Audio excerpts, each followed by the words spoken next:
4 օր արդեն հետևում են պարլամենտում նոր ձևավորված պարլամենտի գործունեությունը ու գալիս եմ այն եզրակացությանը, որ оппозիցիան տրվեց իշխանական պրովոկացիաներ եւ ընկավ իշխանության դաշտը, որտեղ հիմա իրանց խփելու են, դարձնելու են բոքսի դանձիկ։ Ինչպես ես միշտ ասում, մինչև մանդատ վերցնելն է, որ եթե մանդատ վերցնեն, ապա оппозիցիան պրոստը դառնալու է բոքսի դանձիկ Փաշինյանից համար ու իրանք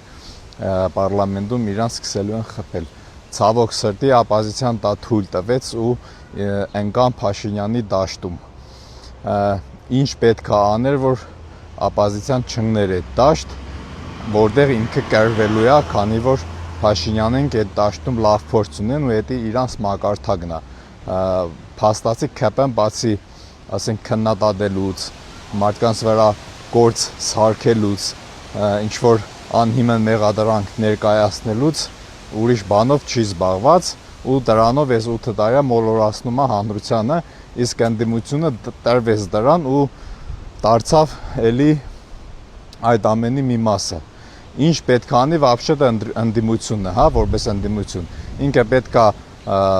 կրիտիկավատ անի այն գործողությունները, որոնք եւ այն օրենքները, որոնք ընդունում են իշխանությունները ու անում են, պետք է վերահսկի գործադիր մարմնի աշխատանքները ու մնացած ինստիտուտների աշխատանքները, չէ՞, ու առաջարկի օրենքներ, օրենսդրություն, ինչ որ փոփոխություններ, ինչ որ ծրագրեր, որի միջոցով հանրությանը ինչ որ իօքուտ բան կբերի։ Բայց փաստացի արդեն 4-րդ օրն է оппозիցիան զբաղված է սենց ոնց որ իրենք իրանց արդարացնելուց, ոսկի իշխանությունը հելնում իրանց վիրավորում է, оппозիցիան հելնում պատասխան է տալիս ու ատվետ ինքն է վիրավորում։ Փաստացի ոչ իշխանությունը, ոչ оппозիցիան դեռ ոչ մի բան չի առաջարկել հանրությանը, ժողովրդին, պետությանը որպես նոր կազմված կառավարություն ու ընդդիմություն։ Ընդդիմությունը լավ կաներ,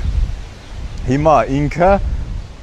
ռեալ ազգանապաստ ծրագիր ներկայացներ պարլամենտում, տնեին քվեարկության ու ըստ դրան մի հատ տենայինք, թե իշխանությունը ազգանապաստ ծրագիրը կընդունի թե չէ։ Եթե չի ընդունի, այդ դեպքում արդեն լավ հարվածի դաշտ է պասվում իշխանությանը։ Այսինքն оппозիցիան արդեն այդ վաղ հիմնորեն կսկսեր քալանգել, ցույց տալ, թե իշխանությունը ինչպիսի հակաիշխանություն է, հակահայկական է ու սենց նման բան, այսինքն փաստերով այդ վաղ արդեն ընդդիմություն ցույց կտար իրական դեմքը, իսկ հիմա ուղղակի զբաղված են իրար ոնց որ արդարացնելուց ու վիրավորելուց։